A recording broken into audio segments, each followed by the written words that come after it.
Hi, this is Tim of the 1916 Company. Welcome, and thanks for logging on. If you love this watch, email us, Team Mosso at the1916company.com for purchase pricing and availability questions concerning this watch. And today, this watch is the stuff dreams are made of. 42 millimeters in diameter in grade 5 titanium. This is the Bethune DB25 Starry Varius Aérolite Tourbillon. A model launched in 2022. Production is limited to just 5 units maximum on a yearly basis. The timepiece combines deadbeat seconds, a meteorite dial, a tourbillon, and a degree of finish the likes of which you will not find in substance or style elsewhere.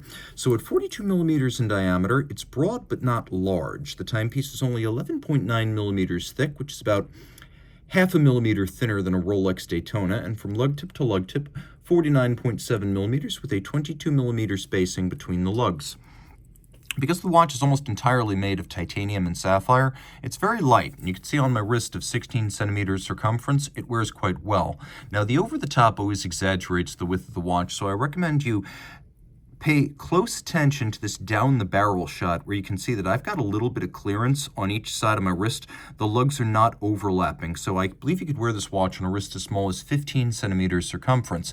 And being under 12 millimeters thick with a sloped bezel, it will slide underneath the dress cuff. The strap is high grade, as you can see. It's black, large rectangular scale, symmetrical scale, alligator leather on the top, small round scale alligator on the bottom. You'll appreciate the combination of a semi-gloss with a edge that is cut and lacquered for refinement. We have a monotone stitch, and then no crimping, no gouging, a brand new Bethune factory strap. The reason gator is used on both sides, as it often is now on straps for truly premier brands. Double gator is more expensive by a few $100s, but it lasts much longer. That's why it's here. The buckle is made of grade 5 titanium, just like the case, with both satin and polish, and at Bethune, lug design typically mirrors the buckle design and vice versa. So here we have a fairly conventional buckle, and we have a fairly conventional fixed lug. That's the thing about the DB25s. It is not an entry-level Bethune, it's a more conservative Bethune. The entry level is the 27. The 25 is for people coming from Holy Trinity, Longa, more conservative independent brands like Voudelainen or FP Journe. So for those buyers, we have solid dials, round cases, and fixed lugs. Though you could see that they are open, airy, and buttress-like, and they have these little cabochon or ogival tips at the ends, the last nod to the popular case design of the original 2002 DB1 chronograph, the company's first product. With the exception of the early DB20 series watches, these little torpedo tips or rocket cones have been a feature of all Bethune watches since the first in '02. The case band is fairly complex, and you can see that there are a number of character lines that have been added in. The lugs also have a stepped quality that makes them view and read separately as sculptural entities in and of themselves. For historical reasons, the crown is unbranded, as it often would have been in the early wristwatch era and the entire pocket watch era. And then we have this combination of knurling and drilling on the crown.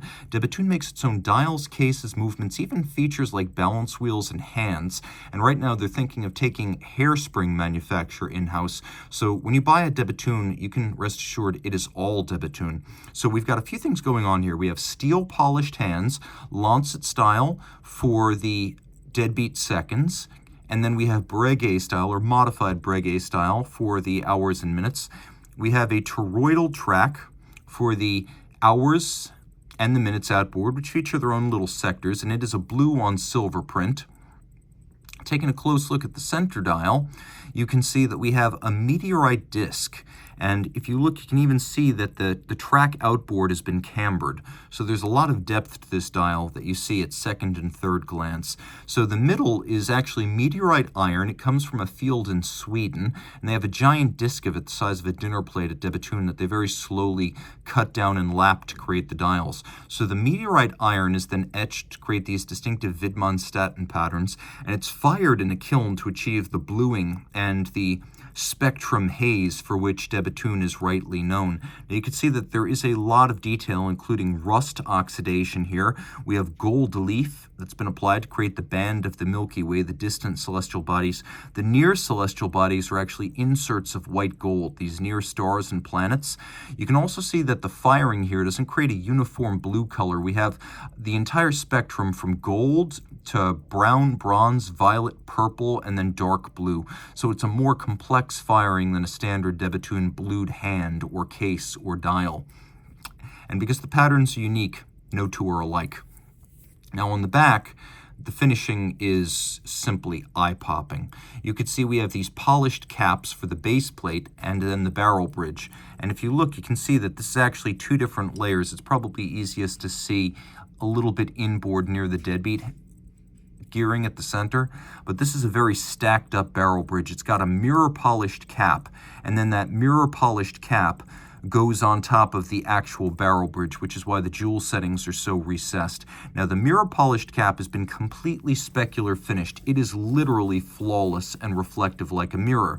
And then the edges have been beveled a mile wide and rounded, not flat. Flat bevels, even hand applied, are easier to apply than rounded bevels, which is why on the best of Grubel Forcy, Languntaina, Philippe Dufour, Carrie-Voudlin, Romain Gauthier, the most elaborate bevels are always rounded, and that's what you have right here. You can also see there's solarization on the barrel covers, and then do my best to capture this. It's not going to be easy. This is the ratchet wheel. This is the one that actually locks the barrels in place. And you can see its teeth have been micro beveled. That you'll find on the very best in the business, such as Moritz Grossman, Languntaina, and Philippe Dufour. Now you can see the bridge here for the deadbeat is all titanium. It's been fired blue, just as the balance has. We'll talk about the balance in a moment, but let's talk about this bridge. There's an anchor that has two pallet stones on each side, and they're set at different orientations, so the slanted face of the stone is reversed on these stacked stones. So there are two stacked here and two stacked here.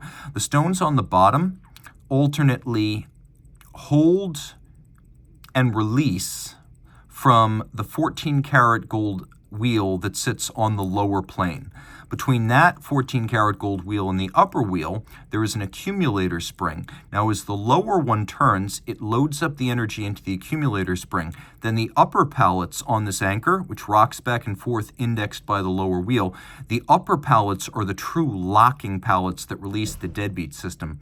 So if you look, you can see the lower wheel is just gliding, whereas the top one is jumping. The top one is then geared through the dial to the deadbeat seconds hand, and you can see that if I pull the crown, it does have stop seconds, which is an incredibly rare feature on de Bethune watches.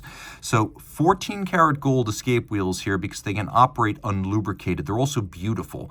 And you can see that they have been entirely finished, satinated, polished on their teeth, internally beveled. And each one, as you can see, with almost too many internal bevels to count. One of the most difficult feats, an interior structure like a skeletonized bridge or a wheel, beveling those to the highest degree, that's one of the toughest assignments for a finisher in the business. You can see all screw heads are black polished with chamfered slots in circumference, and then we have a tourbillon that moves at twice the speed. So it beats away at 36,000 vibrations per hour like a Zenith El Primero, that's 5 hertz, 10 beats per second, but then the tourbillon makes a circuit every 30 seconds, so it's twice the speed of a conventional tourbillon. The balance wheel is patented. The twin self-adjusting barrels are patented. You cannot accidentally overwind this watch. The deadbeat system is patented. It has a 4-day power reserve. The hairspring curve is shaped manually, so it's flat like a flat hairspring, but breathes concentrically like an overcoil. The balance wheel is the de Bethune 2016 patent, which has a titanium fired blue wheel with white gold masses. And then you can see that the escapement is partially silicon to de Bethune's own design. The idea behind this high beat tourbillon with a 30-second period is that it is absolutely accurate, or as close to absolute as you can get, with less than 1 second gained per day as it's regulated from the factory. Many of them are regulated to the extent that they actually test out to 0.00 seconds per day as tested in 6 positions from the factory. Now, the tourbillon is also very complex. There are 63 parts, the lightest of which is 1/10,000th of a gram. The entire assembly, this is the world's lightest tourbillon, it is 18/100ths of a gram. All 63 parts, which include titanium, silicon, and white gold. It is also decorated, so there is no compromise here for that lightness and efficiency. You can see the base plate of the movement has been media blasted, and the full bridge for the tourbillon has been mirror finished. All of this water resistant down to 30 meters. This is the stuff dreams are made of.